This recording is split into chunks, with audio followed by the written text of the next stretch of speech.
একটি ছোট্ট ছেলে তার বাবাকে জিজ্ঞাসা করল, বাবা, সুখ কি?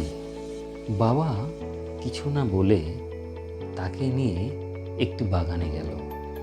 সেখানে দুটি গাছ ছিল।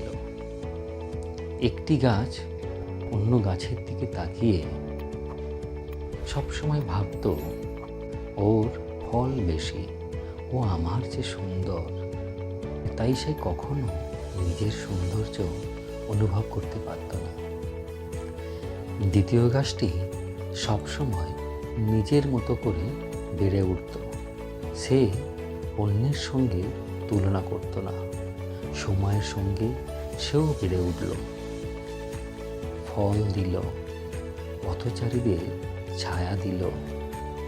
বাবা ছেলেকে বলল, যে মানুষ অন্যের সঙ্গে সবসময় নিজের তুলনা করে তার জীবনে কখনো শান্তি আসে না। আর যে সবসময় নিজের উন্নতির দিকে মন দেয়, সবসময় নিজের স্বপ্ন, নিজের মহান উদ্দেশ্যকে নিয়ে কাজ করে, তারই জীবনে একদিন সত্যিকারের সুখ আসে। সেই একদিন সত্যিকারের সুখ খুঁজে পায়। অন্যের জীবনকে নয়, নিজের জীবনকে, নিজের স্বপ্নকে, নিজের মহান উদ্দেশ্যকে প্রতিদিন একটু একটু করে উন্নত করুন। সেখানেই লুকিয়ে আছে প্রকৃত সুখ ও শান্তি।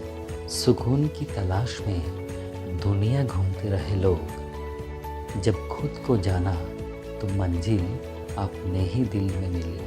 আপনার মতে প্রকৃত সুখ কোথায়? কমেন্টে জানাবেন। ভালো থাকবেন, সুস্থ থাকবেন। নমস্কার।